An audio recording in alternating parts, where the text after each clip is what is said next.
People treat you based on this one signal, and you're sending it constantly. Think about the last time someone treated you in a way that bothered you. Maybe they dismissed what you said. Maybe they leaned on you until you broke. Maybe they kept crossing a line you'd never explicitly drawn, and somehow kept crossing it anyway. Here's what you probably told yourself: they just don't respect me. And here's what's actually true: they respect you exactly as much as you've trained them to. That's not an accusation. It's a mechanism. And once you understand how it works, you'll never interact with another person the same way again. Most people operate on a very reasonable-sounding assumption: if I am kind, patient, and accommodating, people will treat me well in return. It's logical. It feels morally correct. It's also, in a specific and measurable way, wrong. Not because kindness is a flaw, but because kindness without limits doesn't register as kindness. It registers as availability. Here's what the research on social dynamics consistently shows: humans are not primarily responding to your intentions. They're responding to your patterns. And those two things are not the same. You intend to be supportive. Your pattern shows you never say no. You intend to be easygoing. Your pattern shows you absorb whatever is placed on you without pushback. You intend to be a good person. Your pattern signals to the people around you that there is no cost to treating you carelessly. This is where most people get it completely wrong. They believe the problem is that others are unkind, ungrateful, or selfish. And sometimes, that's true. But more often, and this is the uncomfortable part, the problem is that the person being treated poorly has spent months, sometimes years, systematically teaching others that they can be treated that way. Not with words. Not with a policy statement. But with behavior. Every time you stayed silent when you should have spoken. Every time you said, "It's fine," when it wasn't. Every time you reprioritized yourself out of existence to keep the peace, you weren't being noble. You were sending a signal. And that signal was received, logged, and acted upon. This is not about becoming cold or difficult. This is about understanding a system that is already operating, whether you participate consciously or not. Let's define exactly what we mean by the signal. The signal is not what you say. The signal is what you consistently allow without consequence. Read that again: what you consistently allow without consequence. This is the operating variable. This is the data point that others, consciously or not, are collecting every time they interact with you. Here's the underlying principle, and it comes from basic behavioral psychology. Humans optimize behavior based on cost and reward. When a behavior carries a cost, it gets modulated or stopped. When a behavior carries no cost, or better, when it yields a reward, it repeats. It escalates. It normalizes. This is not manipulation. This is not cruelty. This is the default operating system of human social interaction, running beneath the surface of every relationship you've ever had. Here's where it gets subtle. You might be thinking, but people know right from wrong. They should just treat me with basic respect. And yes, in the abstract, you're right. But that's not how humans actually allocate behavior.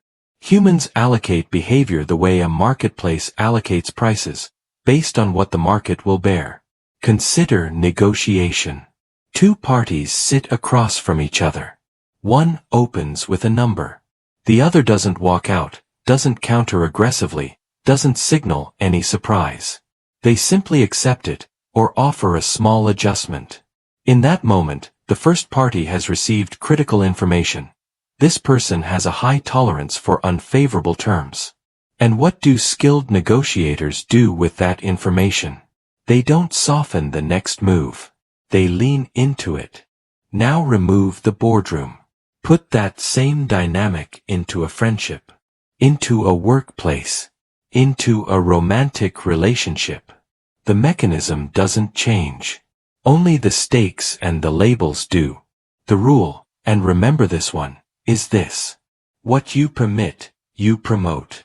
Not because the other person is calculating it, but because the system itself runs that way, beneath the threshold of conscious thought. Let's make this concrete. Let's walk through 5 extremely common patterns, and show exactly how the signal is being sent at each stage. Pattern 1. The friend who always cancels. The first time it happens, you say, "No worries, of course." And maybe that's genuine. Maybe it's no worries. But then it happens again. And again. And each time, you offer the same response. Gracious, accommodating, no visible consequence. You might feel quietly frustrated, but that frustration stays internal. Here's what your friend has learned. There is no cost to canceling on you. Not because they've calculated it, but because their nervous system has logged the outcome. Action taken, response received, relationship intact, behavior available for future use. By the 3rd or 4th cancellation, the dynamic has shifted without a single direct conversation. You are now, in the architecture of this friendship, the person who waits. The person who accommodates. The person for whom plans are optional. You didn't choose that role, but you reinforced it. What would the signal look like if it were sent differently? Not a confrontation. Not an ultimatum. Something quieter, a shorter reply, a delay in rescheduling, a gradual reduction in initiation. Not punishment, recalibration. The consequence doesn't have to be dramatic. It just has to be real. Pattern 2. The colleague who delegates down. You're competent. You're reliable. You never drop the ball. And somehow, over time, you've accumulated work that wasn't originally yours. This happens through a very specific sequence. Someone asks you to help once. You help fully, without signaling any cost. They ask again. You help again. Eventually, the asking stops, because it's no longer a request. It's an expectation. You have demonstrated, through consistent behavior, that your time and capacity are available resources. This is where social value theory enters. Perceived value is, in part, a function of perceived scarcity. When something is freely and infinitely available, it is not valued, regardless of its actual quality. Your competence might be exceptional, but your availability has overwritten your value in this context. The signal you've been sending, I have no limit. Use me accordingly. A different signal would look like a clear scope when agreeing to help, a moment's pause before saying yes, a willingness to say, I can't take that on right now, without needing to justify the entire decision with a paragraph of explanation. Pattern 3. The partner who stops showing up. This one is more delicate, because the emotional stakes are higher. But the mechanism is identical. In relationships, both parties are constantly, subconsciously, calibrating. What does this person need? What will they accept? What will cause them to pull away? If you consistently deprioritize your own needs to maintain harmony, if you flag a problem and then immediately soften it, take it back, or apologize for having brought it up, if you allow disconnection to persist without consequence, you are signaling something very specific. You are signaling, my needs are negotiable. Your comfort is not. This is where loss aversion becomes relevant. Behavioral economics tells us that humans are more motivated by the prospect of losing something than by the prospect of gaining something of equal value. Relationships are no different. When a partner perceives no risk of losing access to you, no signal that your patience has a boundary, they are operating without one of the most fundamental motivators of attentive behavior. This is uncomfortable to say, but it is structurally true. The signal shifts not through threats, but through being real. Being willing to name what you need and then genuinely hold it, not as a tactic, but as a true reflection of what you will and won't continue to sustain. Pattern 4. Being talked over. In group settings, status is communicated in microseconds. Voice, eye contact, posture, interruption tolerance. When you are interrupted, and you stop speaking, not strategically, but out of reflex, you have sent a signal to everyone in the room. This person cedes space. And the next time there's a pause, people will fill it before you do. Not because they're targeting you. Because the group has been told, through pattern, that you are not someone who holds the floor. The recalibration here is simple, but uncomfortable. Finish the sentence. Not loudly. Not aggressively. Just continue. If interrupted, return. Let me finish the thought. 4 words. No apology. No softening. Status signals are not about volume. They are about consistency and follow-through. Pattern 5. The slow erosion of standards. Sometimes there's no single dramatic violation. There's just drift. Once important standards get bent slightly, the bend goes unremarked. Then they get bent a little more. Until one day, you look at a relationship, professional, personal, romantic, and realize it bears almost no resemblance to what you originally agreed to. This is the most insidious pattern, because it feels like evolution rather than erosion. You can't point to the moment it changed. You can only see the distance between where you started and where you are. The signal here was sent not in one moment but across hundreds of small ones, each time you let something slide without acknowledging it, even internally. Here is something critical to understand, because without it, this entire framework risks turning you into someone who views every relationship as adversarial. Most boundary testing is not malicious. It is not people sitting down and deciding to exploit you. It is something far more automatic, and in some ways, more important to understand precisely because of that. People probe for limits the way water finds the lowest point. Not with intent. With physics. When someone pushes slightly beyond an established norm and nothing happens, their nervous system registers. Path open. The next push goes a little further. Not from greed. From navigation.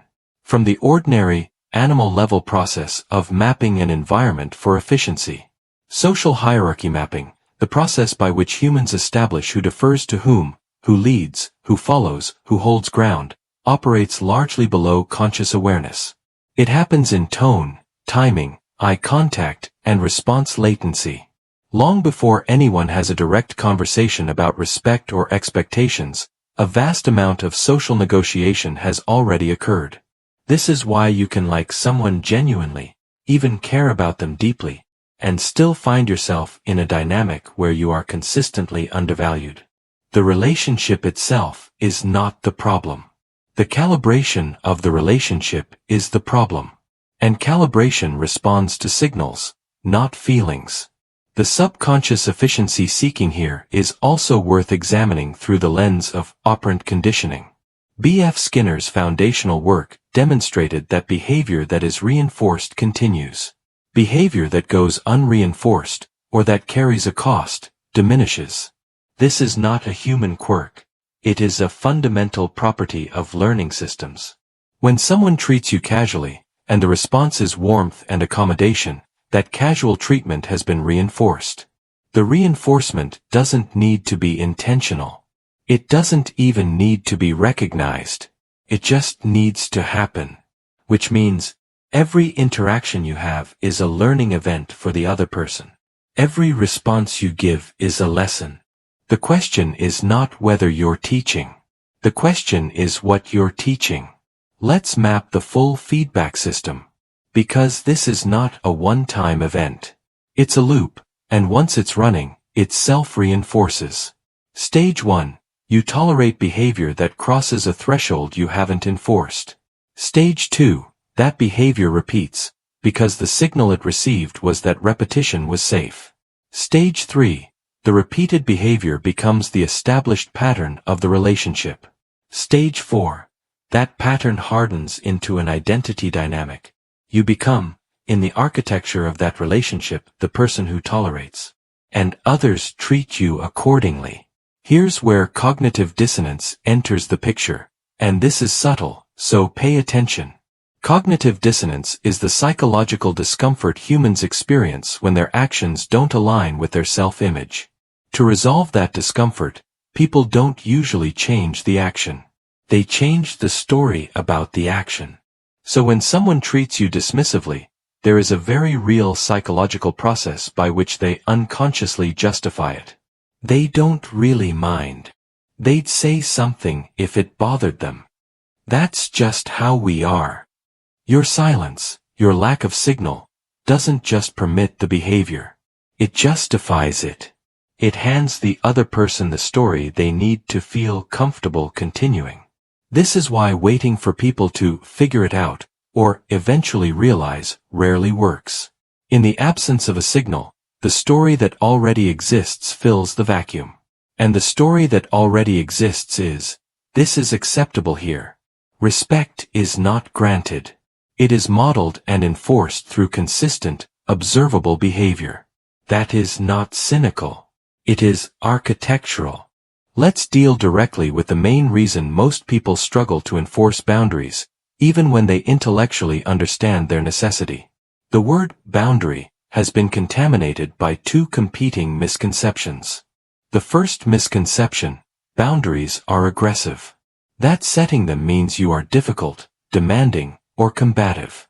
That a person with strong limits is a person who is hard to be around. The second misconception, boundaries are a rejection of others.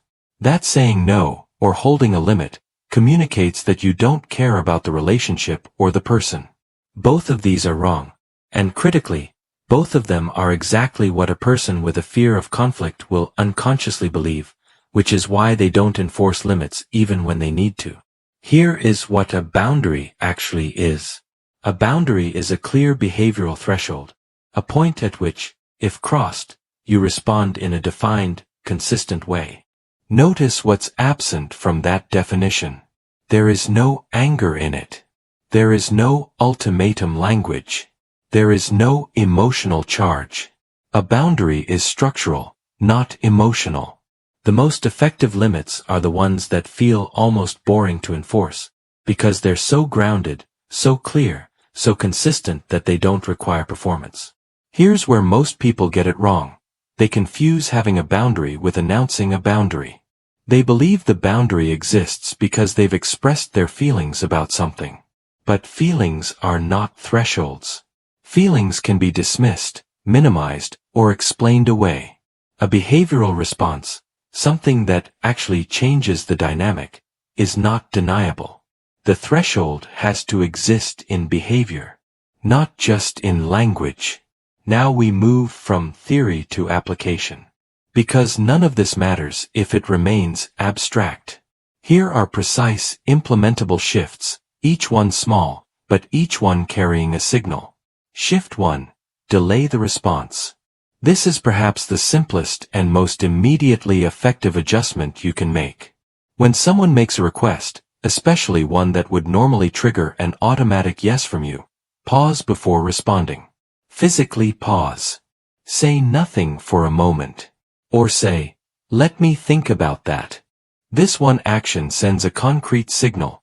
Your time and attention require deliberation. They are not infinitely available on demand. This is not a power move. It is an accurate representation of reality. The person asking will register the shift, not consciously, perhaps, but in the way they calibrate the next ask. Scarcity, even minor scarcity, changes perceived value. Shift 2. Use fewer words. Notice how over-explanation functions in social dynamics. When you say no, or hold any kind of limit, and then immediately follow it with a long justification.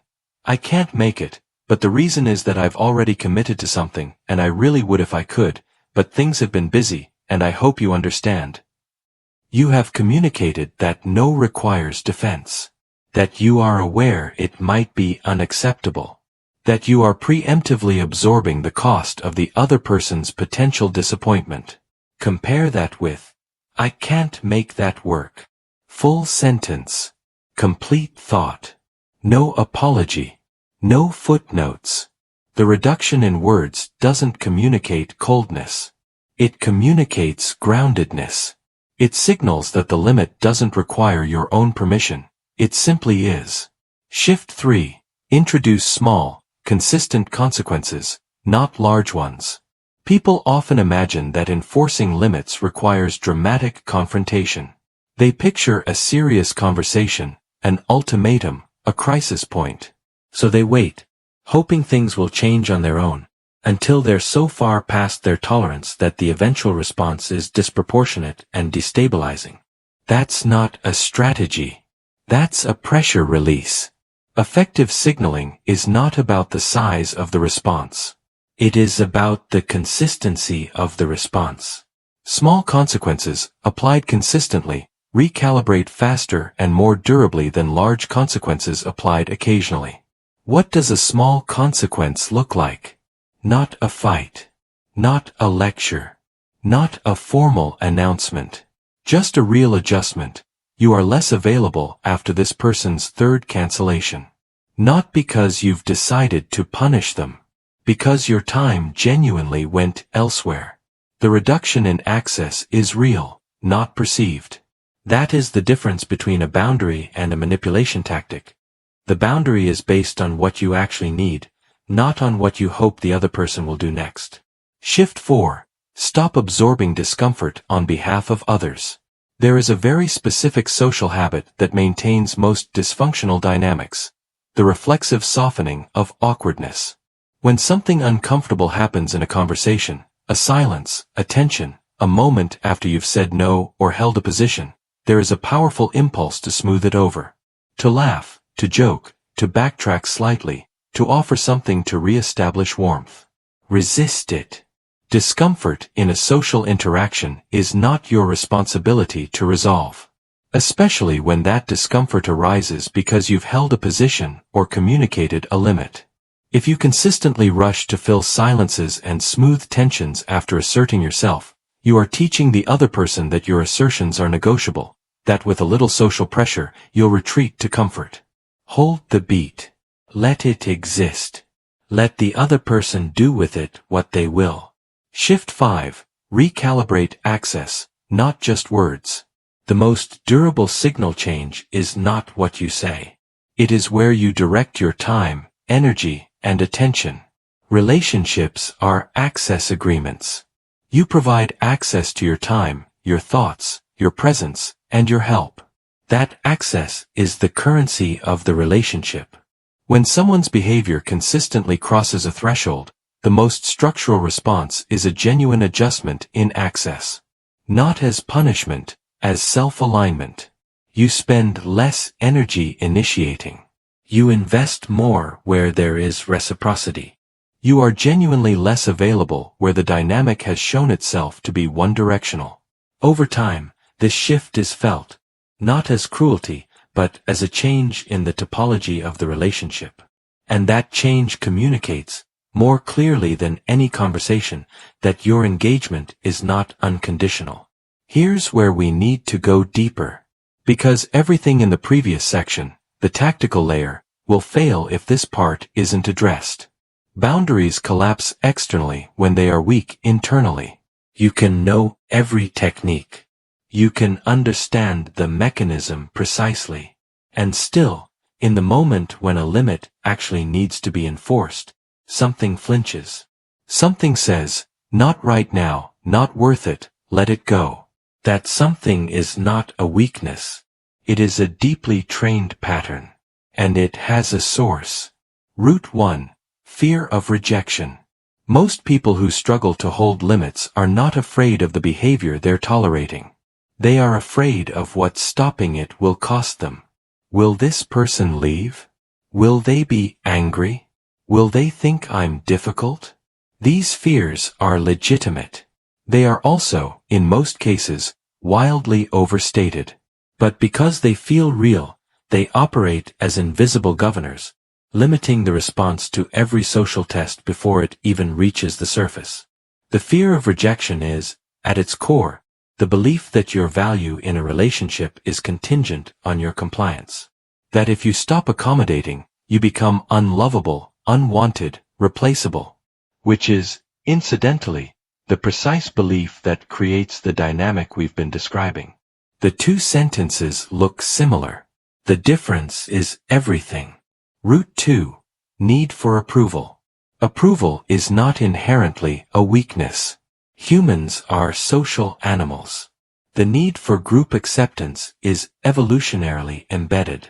But when approval becomes the primary criterion for action, when you consistently override your own judgment to read the other person's response and adjust accordingly, you have handed them the controls. And people, consciously or not, sense when they hold controls. And they use them. Not always maliciously, but consistently. The internal shift here is not to stop caring what people think. It is to add a second variable, what do I think? And to let it carry real weight. Root 3. Identity built around being the one who helps.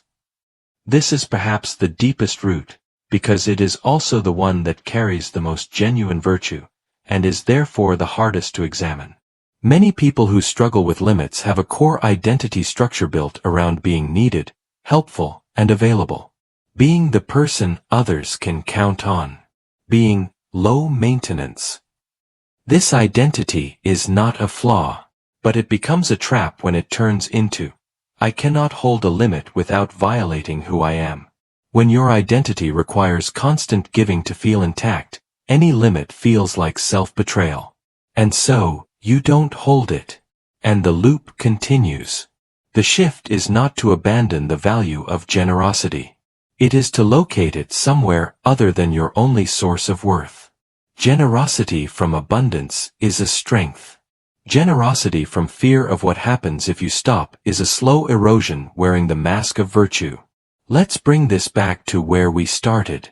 Someone in your life is treating you in a way that bothers you. Maybe it's consistent. Maybe it's been going on for a while. And some part of you has wondered, why? What's wrong with them? The uncomfortable answer, the one that actually changes things, is not about them. It is about what has been permitted to continue. What has been tolerated without response. What behavior has been quietly trained into the architecture of this relationship through pattern after pattern of no consequence. That is not a condemnation. That is the diagnosis.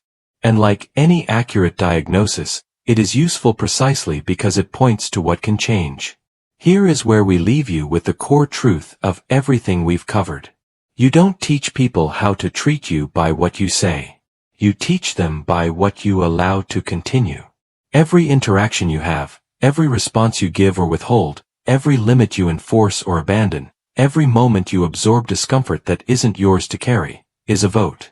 A vote that other people's nervous systems are counting, whether they know it or not.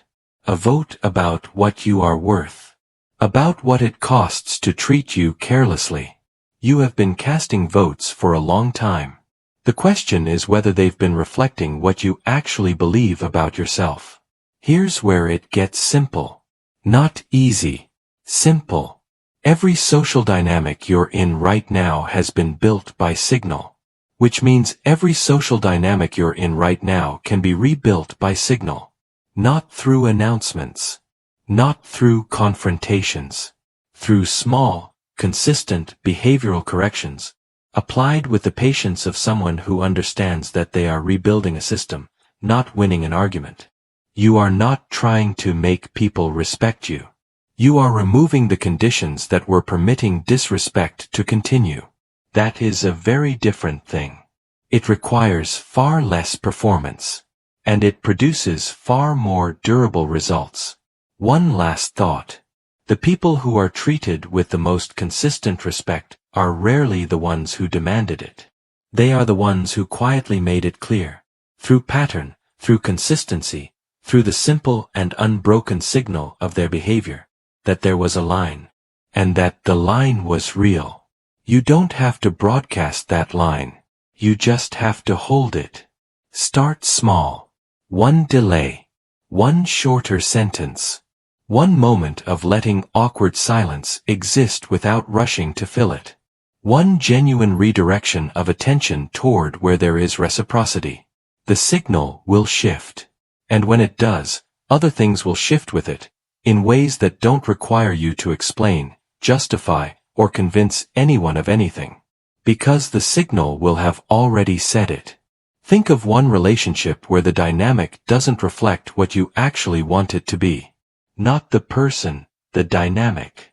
Ask yourself, what signal have I been sending? Write it down. Just that. The rest tends to follow.